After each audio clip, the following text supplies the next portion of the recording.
Mis propios padres decidieron llevarme a juicio, por mi nueva casa. Esa casa debería ser para tu hermana, dijeron, mirándome directamente en el tribunal. Me representé solo, sin abogado. Y cuando el Daniel escuchó el disparate que estaban proponiendo, todo su caso se vino abajo. Tengo 29 años y, el mes pasado, logré comprar mi primera casa tras ahorrar sin parar durante 8 años.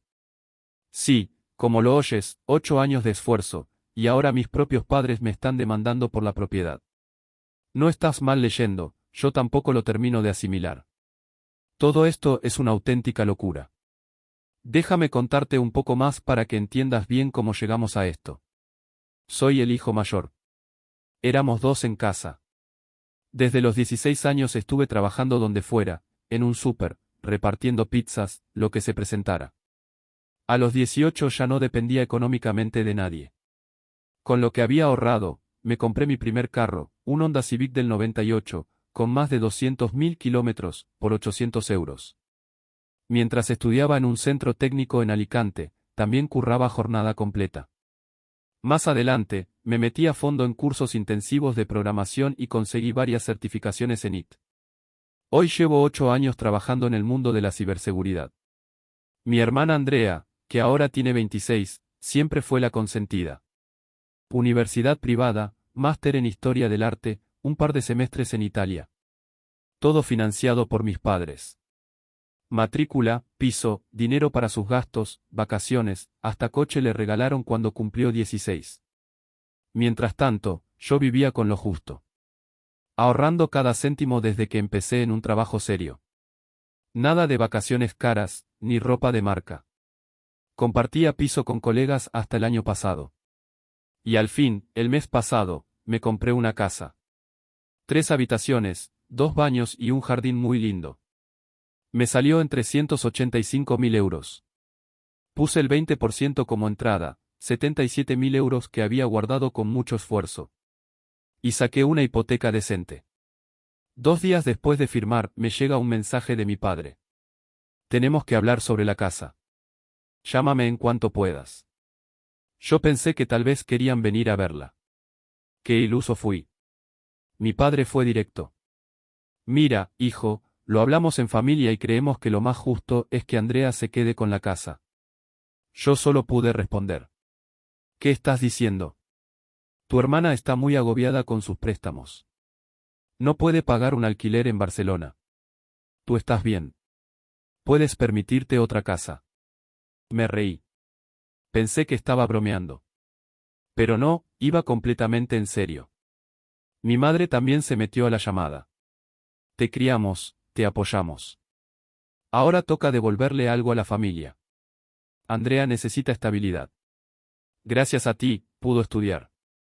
Le solté. 8 años me tomó ahorrar para esta casa. La familia se ayuda entre sí. No seas egoísta. A partir de ahí, todo fue cuesta abajo. La conversación terminó en gritos. Colgué cuando mi padre empezó a hablar de deberes morales. Una semana más tarde, me llega una citación judicial. Mis propios padres me estaban demandando por la casa. En la demanda decían que les debía 300.000 euros por haberme criado. Alegaban que Andrea necesitaba más la casa, que yo podía comprar otra fácilmente, y que tenían una inversión emocional en mí. Afirmaban que, como padres, tenían derecho a redistribuir los bienes de la familia. Lo más loco, querían que el título de la propiedad pasara a nombre de Andrea, pero que yo siguiera pagando la hipoteca durante 2 años. Supuestamente para darle tiempo a que se estabilizara, como si eso fuera normal. Resulta que mi tía Natalia, la hermana de mi padre, está financiando la demanda. Nunca le caí bien. Todo por no invitarla a mi graduación del centro técnico, aunque ni siquiera fui. No le vi sentido a celebrar un título de grado medio. Desde entonces, anda diciendo por toda la familia que soy un malagradecido y que me creo más que los demás porque trabajo en tecnología. Encima, Andrea empezó a publicar en redes fotos de casas sacadas de Pinterest, diciendo que era la suya, con captions tipo: no puedo esperar para convertir esta casa en mi hogar. Gracias, mamá y papá, por luchar por lo justo. Almohadilla a Andrea por la familia primero. Mis padres intentaron convencer a mis abuelos para que se pusieran de su lado, pero la jugada le salió mal. Mi abuelo Marcos les dijo, con todas sus letras, que dejaran de hacer el ridículo. Y mi abuela Martina, aunque fue más suave, básicamente les dijo lo mismo. La audiencia quedó fijada para dentro de 2 meses. Los juzgados están saturados.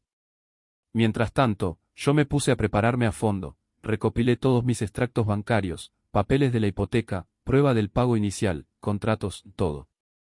El abogado que contrataron, un tipo que seguro consiguió Natalia y que parece vivir de demandas absurdas, me contactó para negociar. ¿Y qué pedían?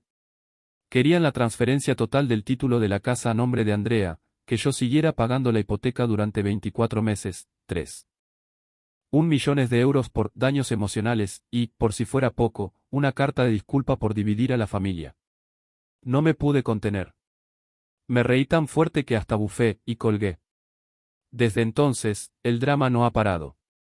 Mi madre Natalia incluso publicó esto en redes sociales Iberia. Después de todo ese drama, mi madre no se quedó callada. Publicó esto en redes. Algunos hijos se olvidan de sus raíces. Le dimos todo a Diego, amor, principios, apoyo, y miren cómo nos paga. Andrea, su hermana, está ahogada en deudas y sin un sitio donde vivir. Un buen hijo ayudaría a los suyos.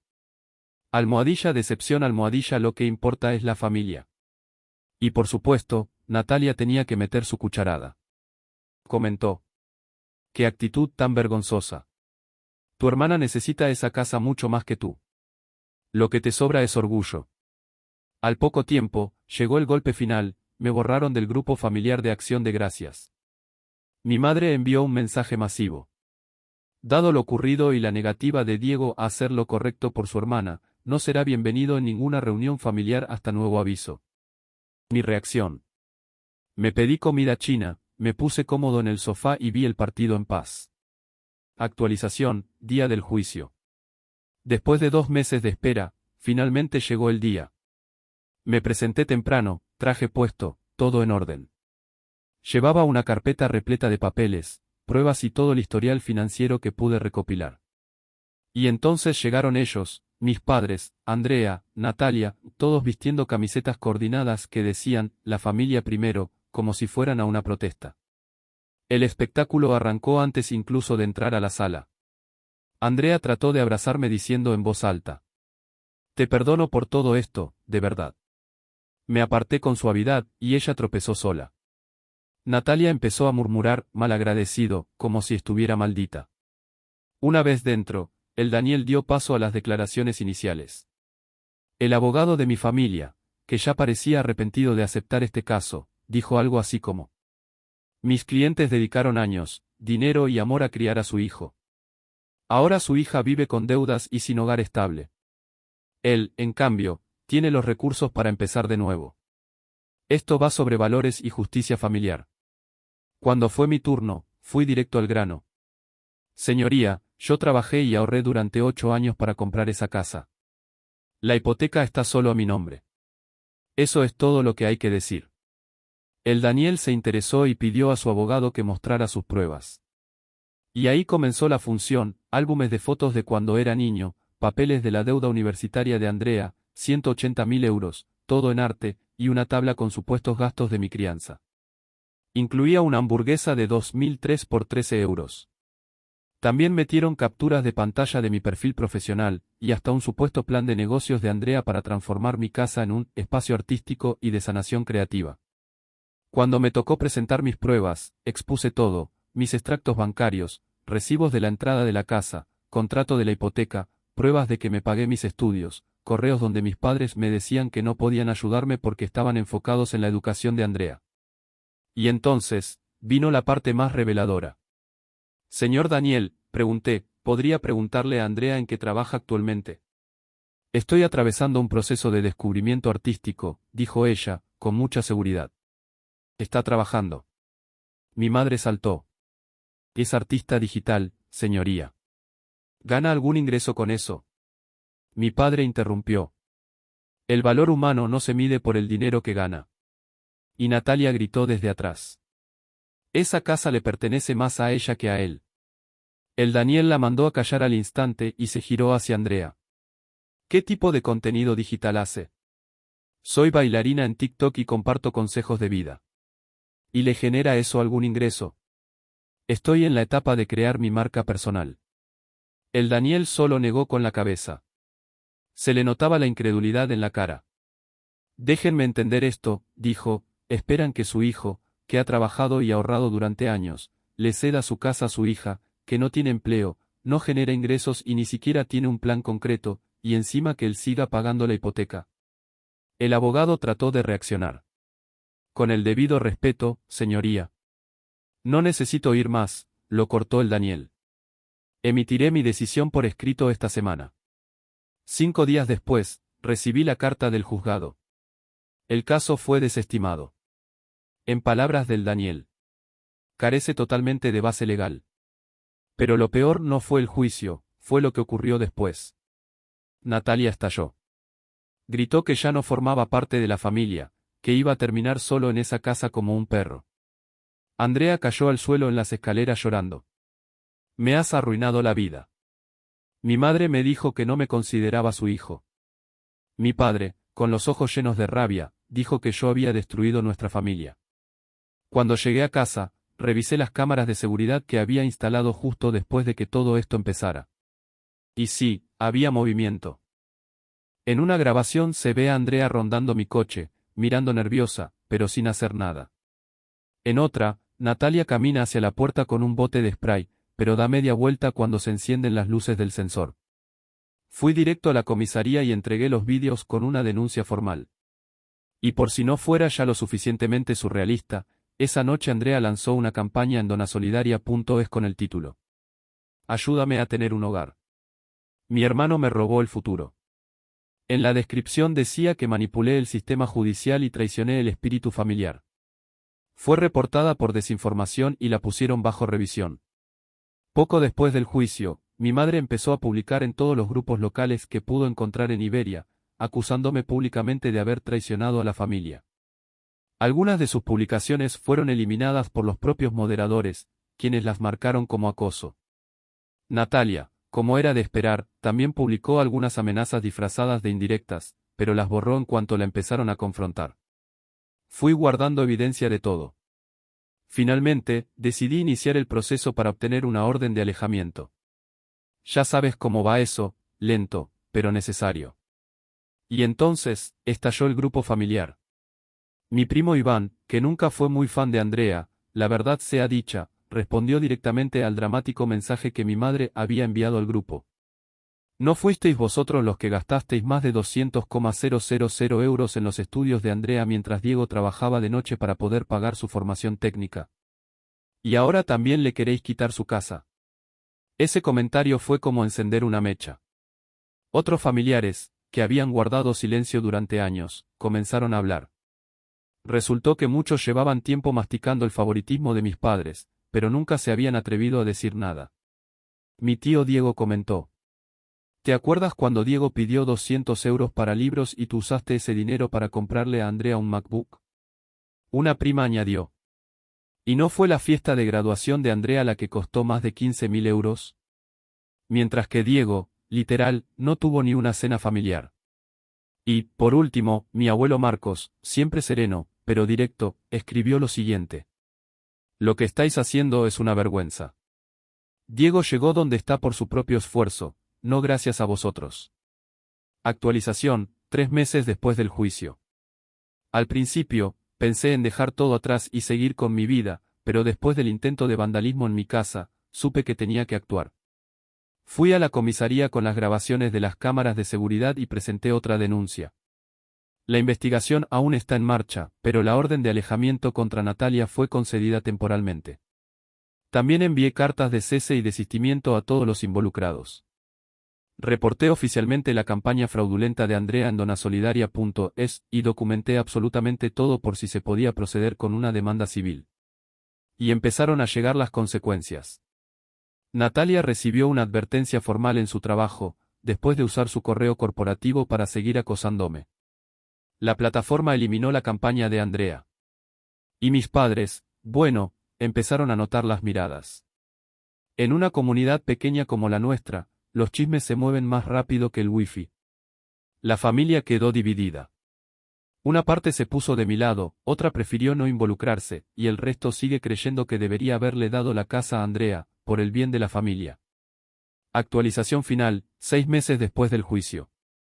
Las cosas ya no son como antes. Mis padres y yo dejamos de hablar. Fue una decisión mutua. La orden contra Natalia se volvió permanente, después de que violara la provisional. Andrea finalmente encontró trabajo en una cafetería local llamada Bonaroma, pero no ha parado de quejarse en Instagram sobre el sistema y lo injusta que es la vida. Por mi parte, me ascendieron en el trabajo. Mejoré el sistema de seguridad de casa. Y estoy bien. Muy bien, en realidad. Adopté una perrita de un refugio. Se llama Carla.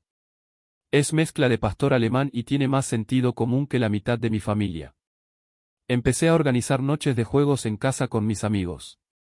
Es un alivio brutal tener gente en mi hogar que no me hace sentir culpable por cada decisión que tomo. De vez en cuando, mi madre aún me escribe pidiéndome dinero.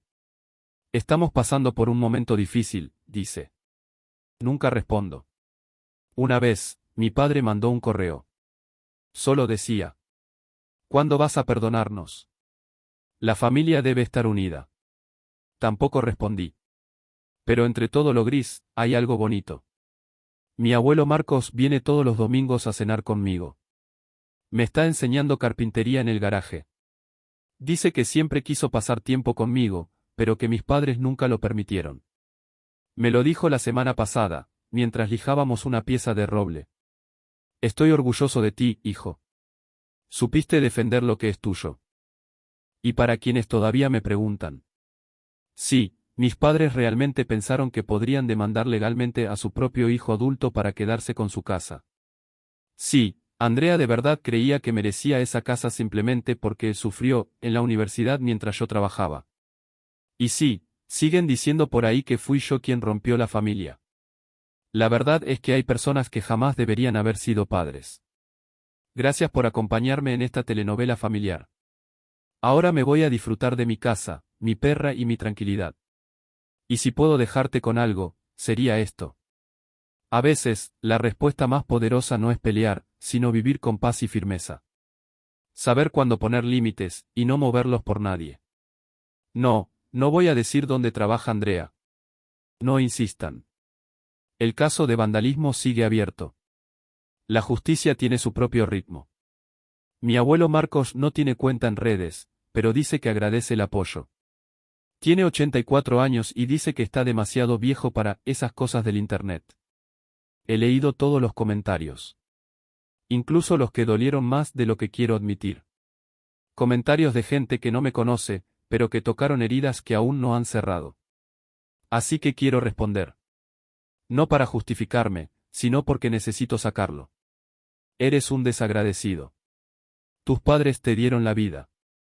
Ella solo quería una oportunidad. Elegiste una casa por encima de tu familia. ¿Creéis que esto fue por una casa? No. La casa fue solo el final de una larga historia. Lo que me dolió no fue que la quisieran. Fue que asumieran que era suya. Que me hablaran como si mi esfuerzo no valiera nada frente a las lágrimas de mi hermana. Toda mi vida escuché lo mismo. Ella lo necesita más que tú. Tú puedes con esto. Ella no tiene rumbo, pero tú sí. Y un día, te das cuenta de que dejaste de ser hijo y te convertiste en el plan B de toda la familia. Tuve que llevar pruebas a un tribunal solo para demostrar que no había robado lo que me gané trabajando. Tuve que ver a mi hermana arrodillarse frente a las cámaras llorando por un futuro que, según ella, le robé. Y aún así, hay quien dice que exagero. Que debía haber sido el más grande. No. Fui justo. Y por primera vez en mi vida, fui leal a mí mismo. Hacer lo correcto. ¿Pero lo correcto para quién? Pasé años viviendo en pisos compartidos, viendo cómo mi hermana tenía su propio apartamento cubierto por mis padres. Trabajaba por las noches, estudiaba por las mañanas, y cuando pedí ayuda para comprar libros, me dijeron. Ahora estamos enfocados en Andrea. La primera vez que decidí hacer algo solo por mí, me llamaron egoísta. Y cuando traté de defenderme, me pintaron como el enemigo. ¿Quieres saber cómo se siente eso? Es como si alguien te borrara de la foto familiar sin previo aviso. Como si un día despertaras y te dieras cuenta de que todo lo que diste no contaba, porque nunca fuiste parte del plan que ellos imaginaron para ti. Mis padres no solo me llevaron a juicio. También me borraron emocionalmente de sus vidas. Me dijeron que ya no era su hijo. Me miraron como si hubiera traicionado algo sagrado solo por haber dicho, no. Pero si hay algo que todo esto me enseñó, es esto. La lealtad real no nace del miedo ni de la obediencia. La familia no debería ser un contrato donde tú solo das y callas lo que necesitas. Y el amor sin respeto, no es amor. Es una deuda que nunca termina de pagarse. Hoy tengo una casa, sí. Pero no es solo un espacio con paredes y techos. Es el primer lugar en mi vida donde respiro en paz. Donde no tengo que pedir permiso para existir. Donde solo entra quien me quiere por lo que soy, no por lo que puedo ofrecer. Adopté una perrita. Se llama Carla. Ella no espera nada de mí, solo camina a mi lado. Y hay días en los que esa presencia tranquila, significa más familia que todo lo que tuve antes. Y sí, lo admito. Todavía hay mañanas en las que me despierto con culpa. Porque perder lo que uno creyó que tenía, aunque nunca fuera real, sigue doliendo. Hay momentos en los que aún espero un mensaje de mi madre que diga: nos equivocamos. Lo sentimos. Pero ese mensaje no ha llegado. Y quizá nunca llegue. Así que, si estás escuchando esto, y te sientes un poco como yo. Si alguna vez te hicieron sentir que tener límites era ser egoísta. Si te hicieron creer que tu valor dependía de cuánto eras capaz de aguantar. Quiero decirte algo, no como experto, ni como consejero, sino como alguien que sobrevivió. No estás solo. No estás roto. Y no eres una mala persona por ponerte a ti primero. Gracias por tomarte el tiempo de escucharme. Gracias a quienes me ofrecieron apoyo. Y gracias, incluso, a quienes me juzgaron. Porque me obligaron a mirar mis heridas de frente. Pero esta vez no me quedé sangrando en silencio. Diego.